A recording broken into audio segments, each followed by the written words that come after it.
Estou eu aqui finalizando os últimos ajustes da minha tese para enviar, então, para minha orientadora e para o pessoal da secretaria do meu programa de pós-graduação, que será encaminhado, então, posteriormente para os membros da banca. Afinal, a banca está marcada, reta final mesmo.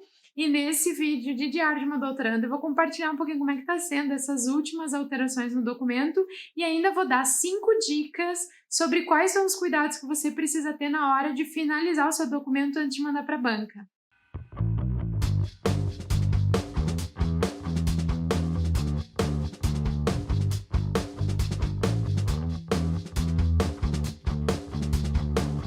Reta final mesmo, agora não tem mais volta, né? Estou finalizando as últimas alterações da minha tese, fechando o documento, o arquivo, para poder enviar para a minha orientadora, que depois será encaminhado para a secretaria do meu programa de pós-graduação, que envia, então, oficialmente para os membros da minha banca. Afinal, a minha banca está marcada para o dia 23 de março.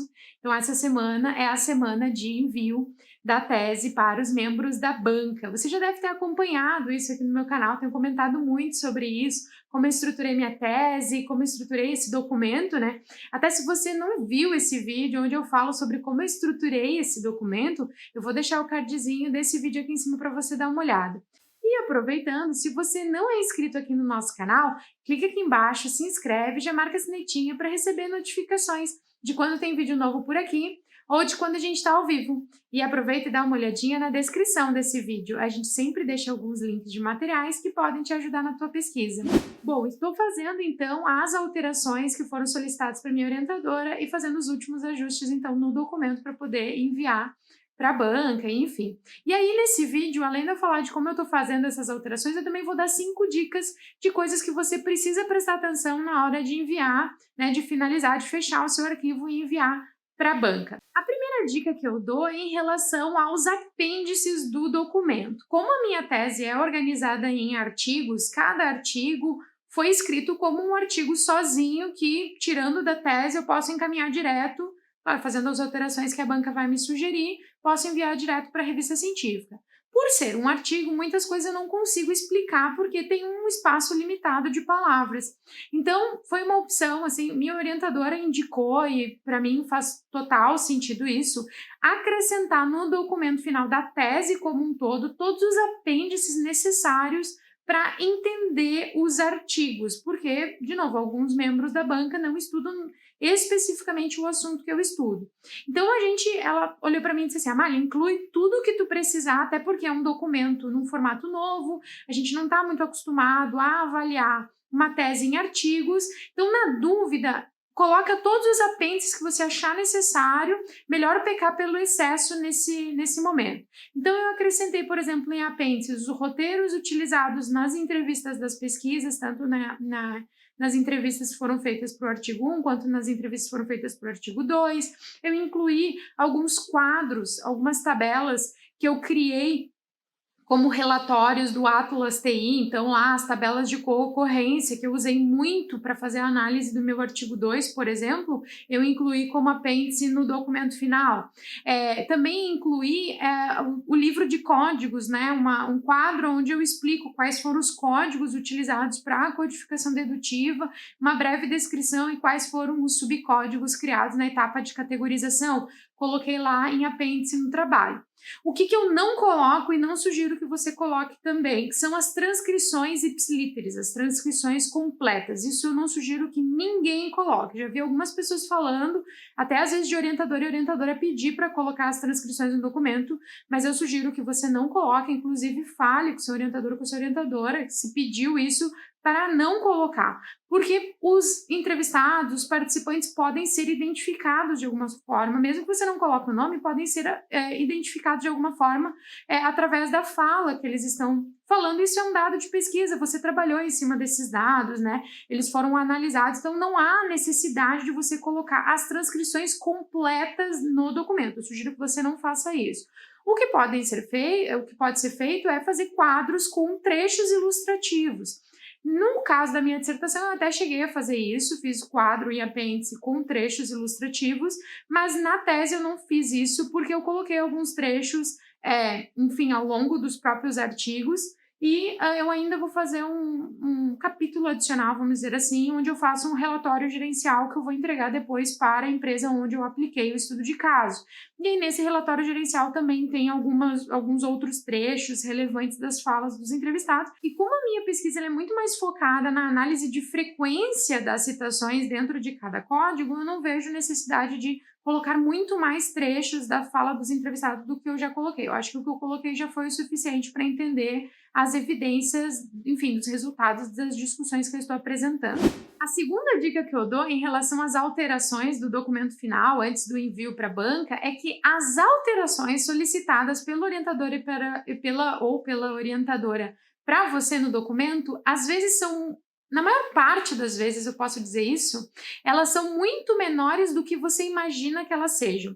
Às vezes a gente olha os comentários ou olha vários comentários e fica com frio na barriga, meu Deus, vou ter que refazer toda a minha pesquisa. Mas esse é só o primeiro pensamento. A partir do momento que você supera esse pensamento, olha os comentários e tenta baixar a guarda e realmente pensar sobre o que o seu orientador e a sua orientadora falou naquele trecho, né, comentou naquele trecho do documento, você pode observar que muitas vezes o problema, a dúvida do orientador e da orientadora pode ser resolvido com uma frase. Não necessariamente precisa refazer todo o capítulo, até porque ao longo desses anos eu já reparei que quando tem algo mais complexo de ser feito, algo mais relevante, geralmente o orientador e a orientadora ou coloca no corpo do e-mail ou fala pessoalmente, não vai colocar isso num trechinho no comentário no Word. Então, assim, o que tá de comentáriozinho no Word lá, geralmente vocês resolvem em uma ou duas frases. Então, assim, baixa a guarda, fica um pouco mais tranquila, porque as alterações são bem menores do que você imagina que terá que fazer. A terceira dica que eu dou é caprichar na formatação. Querendo ou não, a formatação é o teu cartão de visita. Boa parte, às vezes, né, boa parte dos membros da banca não conhecem você pessoalmente. Então, é o primeiro contato que eles vão ter com o teu trabalho e não com você. Então, se você formata o seu trabalho com bastante capricho, com bastante cuidado, isso demonstra cuidado e capricho com a própria pesquisa. Então, uma coisa que eu sempre sugiro, e é uma coisa que eu cuido muito, é caprichar na formatação, olhar bastante o documento, olhar lá as páginas se estão na sequência correta, a numeração de figuras, ilustrações, tabelas, as formatações das citações das referências, está usando o estilo correto. Então, capriche na formatação, que isso vai dar uma boa impressão em relação ao teu trabalho, à tua pesquisa. A quarta dica que eu dou é deixar para colocar os agradecimentos e a epígrafe do documento por último no trabalho. Eu deixo para colocar isso por último antes de enviar para a banca, porque eu acredito que é um momento assim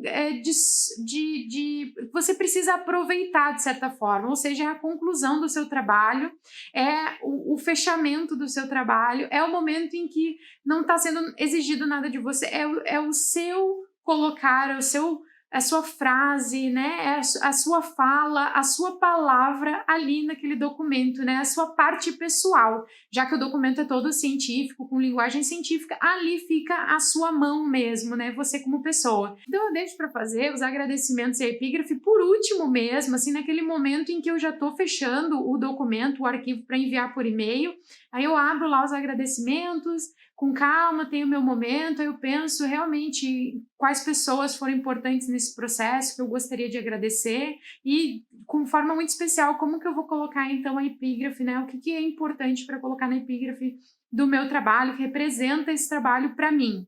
Então eu deixo para o final, eu não faço antes, eu deixo para fazer todas as alterações, fazer resumo, fazer tudo, para depois então colocar o agradecimento e a epígrafe. Mas eu coloco mesmo assim antes de enviar para a banca, porque também é uma oportunidade dos professores e das professoras, membros da banca, olharem, né, lerem, se tiver curiosidade de lerem, lerem os meus agradecimentos e a minha epígrafe. Acho importante também ter essa parte no trabalho.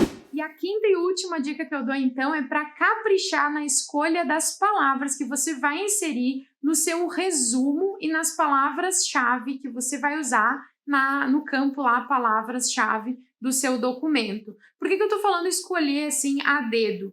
Porque, querendo ou não, esse resumo futuramente ele vai ser utilizado como uma ferramenta para o motor de busca encontrar o seu documento na própria biblioteca da instituição de ensino.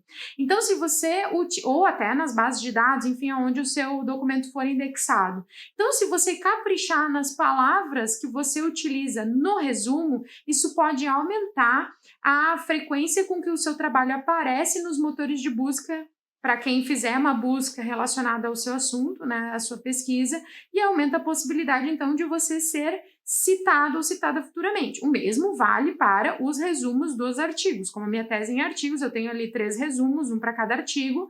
Eu também tive esse cuidado de escolher à mão, né, a dedo, escolher com bastante pensamento, assim, bastante estratégica, a escolha das palavras que eu vou utilizar no texto do resumo e as palavras-chave que serão inseridas, então, no campo palavras-chave. Espero que vocês tenham gostado, então, de saber essas dicas. Estou super tranquila agora, últimas alterações. Muita gente me diz assim, Amália, vai dar tudo certo. Não, já deu, né? Eu já fiz a tese, agora são últimas alterações. Correr para abraço, para a banca. Estou super feliz compartilhando isso aqui com vocês e deixa aqui nos comentários como é que está indo a sua pesquisa. Já está nessa fase? Está numa fase anterior? Deixa aqui nos comentários, eu adoro saber.